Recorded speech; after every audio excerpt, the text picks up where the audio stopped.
So good morning to all. So in this video we are going to discuss about binary vapor cycle. Okay.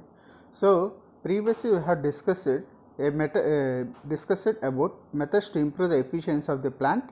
So we have discussed in that we have discussed regeneration method, reheating method, and now we are going to discuss about binary vapor cycle, which is also one of the method to improve the efficiency of the plant. Okay. So now we are going to discuss binary vapor cycle. Okay. So here the name itself states binary means two. So here we are using a combination of two cycles, two different cycles to improve the efficiency of the plant. Okay. So as I said, it is one of the method to improve the efficiency of the cycle, and so we know that the Carnot cycle is having maximum efficiency because we are stating it is an ideal cycle. It is an ideal cycle.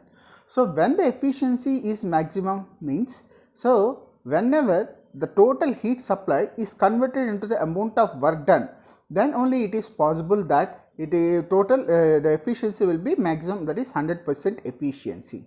To attain those conditions, the temperature between the initial temperature and final temperature should be very high. Okay. So now as I said, we know that the Carnot cycle is having maximum thermal efficiency. To approach this, it is necessary to supply whole heat in constant pressure condition and rejected at constant temperature condition. Okay. So that means we have whatever the heat supplied, that total heat has to be supplied at high temperatures, and it is to be rejected at low temperatures. Okay. So the efficiency of the Carnot cycle, we know that efficiency of the Carnot cycle is T1 minus T2 divided by T1. So that okay, T1. Okay. So to attain the maximum temperature or maximum condition, the temperature should be very large as possible, Okay. Suppose, so efficiency of the Carnot cycle is 1 minus T2 by T1, 1 minus T2 by T1. Okay. So what is T2? The amount of heat rejected. So what is T1? The amount of heat supplied. Okay. So if T1 is very high, the ratio of T2 by T1 is negligible. Ratio of T1 by T2 is negligible. Okay. So that the efficiency will be maximum. So we can state that to attain the maximum temperatures, the difference between the difference between temperature should be as large as possible. Okay. So now suppose if you are using the water as a working fluid, that is steam as a working fluid. So to attain higher temperatures, so high pressures are required. Okay. So high pressures will be attained. Otherwise, high pressures will be attained. So as temperature goes on rising, the pressure also continuously increases. Because if you take an ideal equation, PV is equal to MRT. So P is directly proportional to 2. So that is, whenever the temperature rises, there is a rise in the pressure also. So that the pressure is continuously going to be increased with increase in the temperatures. Suppose for water, to attain the critical temperature of 374.15 degrees centigrade, the maximum pressure it can be attained is 225 bar. Okay. So to operate the boiler at these pressures and temperatures is somewhat critical. Okay. So see, if you use steam as a working fluid, the temperature rise is accompanied with high critical temperature as 374.15 degrees centigrade. The pressure is as high as 225 bar, which creates many difficulties in design operation and control. As I said, to attain higher critical temperatures, the pressure is gradually rises to 225 bar. At 225 bar, to operating a boiler, it is very difficult. Okay. So now, to attain these conditions, the above conditions, we are choosing some alternative fluids which can operate at high critical temperatures, which is having high critical temperature at low pressurized conditions, at low pressure conditions. Okay, so to attain the above conditions, some other working fluid is used to attain high temperature with low critical pressure condition. Okay, so practically the mercury is used as a working fluid. Mercury is used as a working fluid, but the mercury is alone cannot be used. Its saturation temperature and pressure is high. Okay, so here the saturation temperature and pressures, temperatures is very high. We cannot utilize the mercury alone itself to run the cycle. So hence we are choosing the combination of steam and vapor together as a single plant, that will help to improve the efficiency of the plant. Okay, so hence the binary vapor cycle is used to increase the overall efficiency of the plant. Okay, so here, as I said, binary means it is having two cycles, two. So here high pressure temperature cycle is called as mercury cycle, and low temperature cycle is called as low pressure cycle or low temperature cycle. Okay, so we are having two cycles, one is high temperature cycle and another one is low temperature cycle. Okay, so high temperature cycle is called as mercury cycle and low temperature cycle is called as steam cycle, Okay, so why you are choosing the mercury as an working fluid? Okay, so based on the thermal properties of the mercury, we are utilizing it as an working fluid. Okay, so see here, the freezing point of the mercury is minus 3.3 degrees centigrade and boiling point is 354.0 degrees centigrade at atmospheric pressure. That means at atmospheric pressure we can rise the temperature up to 354 degrees centigrade. Okay, so here the property required when temperature of vapor is 540 degrees centigrade is only 12.5 bar approximately. So by at 12.5 bar itself we can attain the maximum temperatures of 540 degrees centigrade. Okay, so and heavy construction is not required to get initial temperatures. So attain the initial temperatures about the heating temperatures, heavy constructions are not required. That means heavy boilers are not required. Okay, so its liquid saturation curve is very steep, approaching the isentropy of the Carnot cycle. Okay, so here the efficiency is very compatible to the Carnot cycle efficiency. Okay, now another property of the mercury is its critical temperature is so far removed as from any possible upper temperature limit with existing metals as caused no trouble. Okay, suppose if you assume the boiling point of a boiler shell material is some 400 degrees centigrade, Okay, whatever the fluid we are using, it is about to melt at 200 degrees centigrade, itself only. Okay, so now by means of this, the boiler shell is used to absorb the heat and the boiler shell tends to melt. Okay, so instead of that, if the material is having higher critical temperatures, then there is no trouble of metal to be melt. Okay, so that is one of the property, that means the mercury is having very high critical temperatures. Okay, now next property is, since it is not having any corrosion or erosion effects upon the materials, the mercury is not having any corrosion or erosion effects, because to occur corrosion, oxygen should be there. So in steam there is a content of water vapor, therefore it may react to the metals and rust may be happen. But in the case of mercury, it is not going to be takes place. Okay, that is one of the property for choosing the mercury as a working fluid. Okay, so some other undesirable properties of the mercury are, so the latent heat of mercury is quite low over a wide range of desirable condensation temperature. Therefore, several kgs of mercury must be circulated per kg of water evaporated in the binary cycle. Okay, so what is latent heat? So the latent heat means the amount of heat supplied for conversion of water into the steam per kg.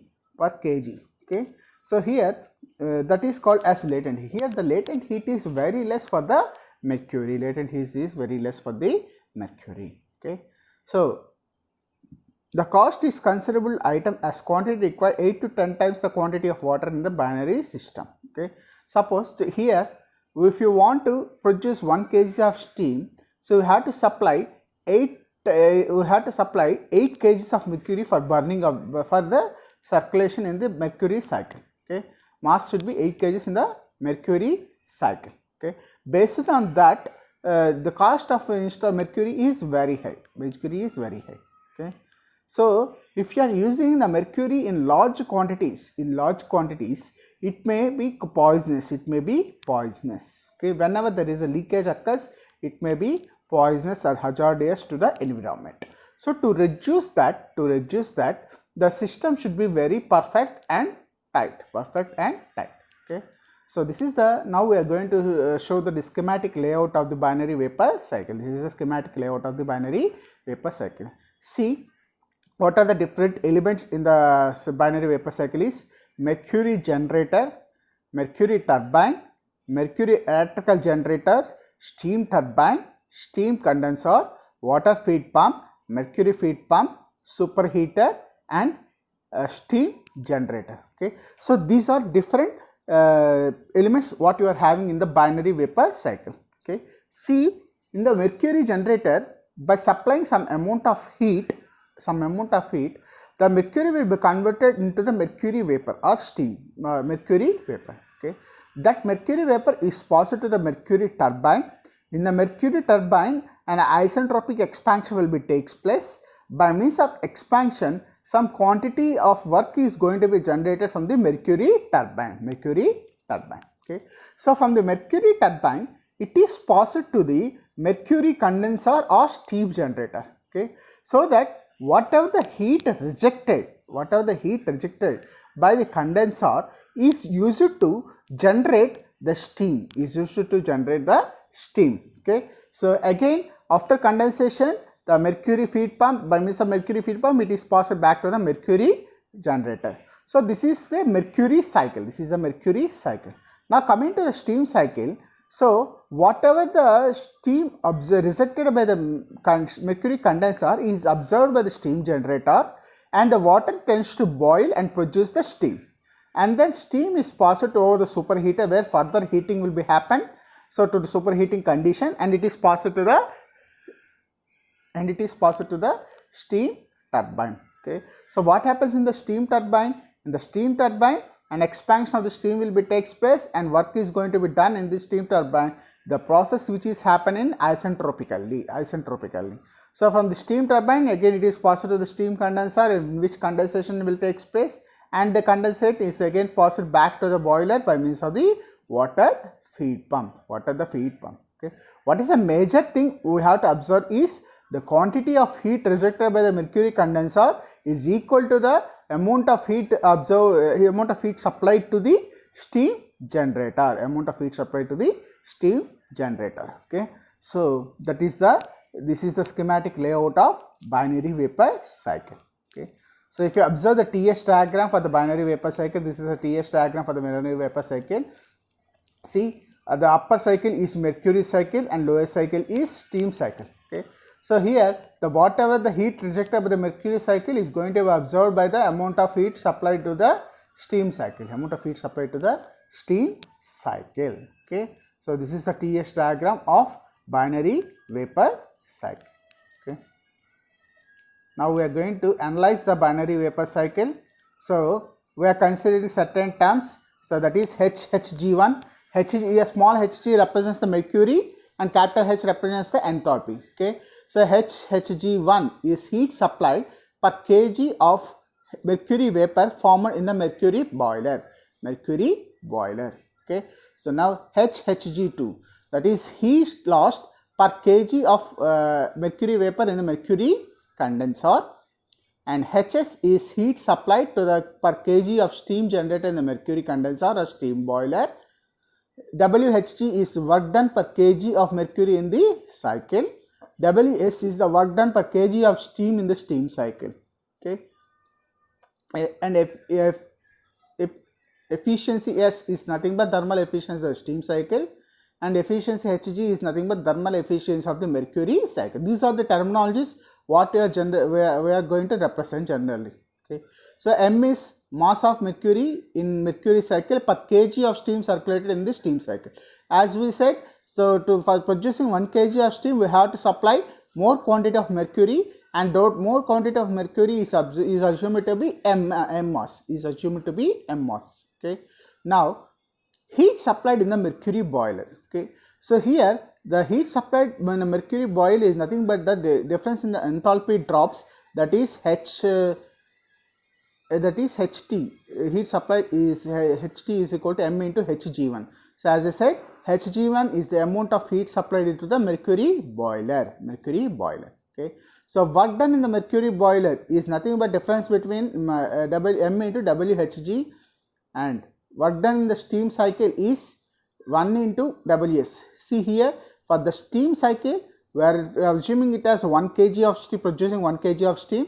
So for the in the mercury cycle we have to supply m kg of mercury to produce the steam of 1 kg. Okay, therefore we are taking work done as the mercury cycle as M into WHG.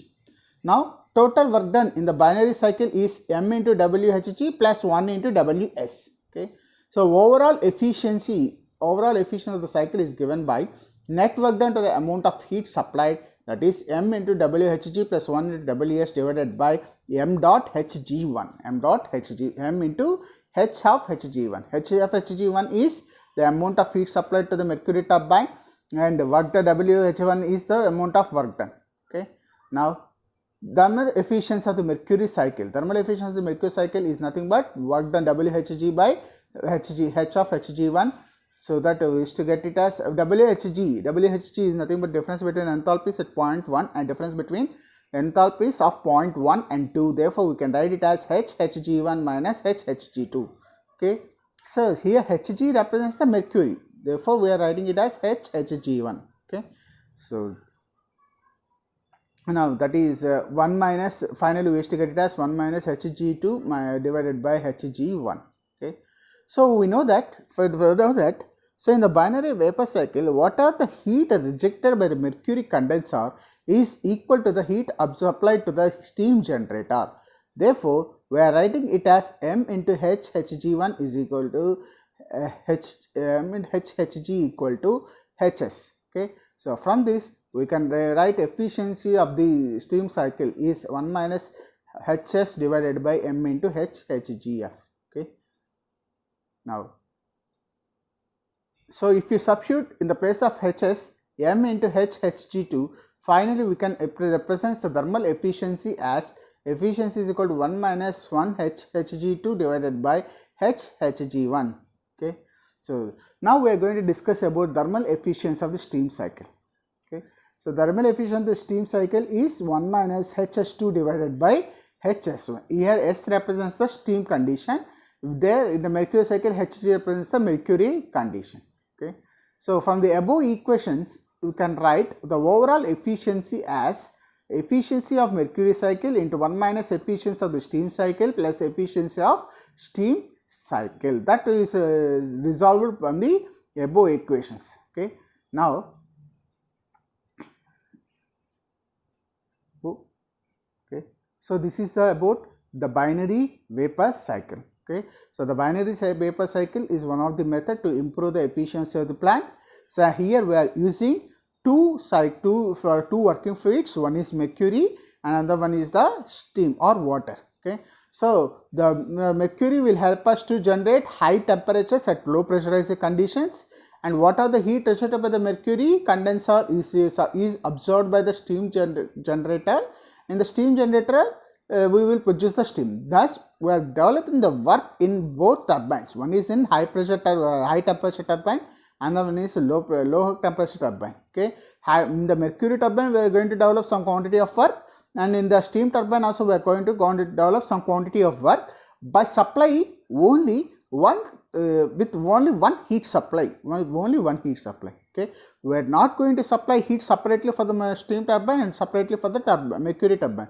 By supplying heat to the mercury turbine itself only, we are producing both work done by the steam and mercury. So hence this will help us to improve the efficiency of the cycle, Okay, thank you. In the next video, we are going to solve a problem on binary vapor cycle.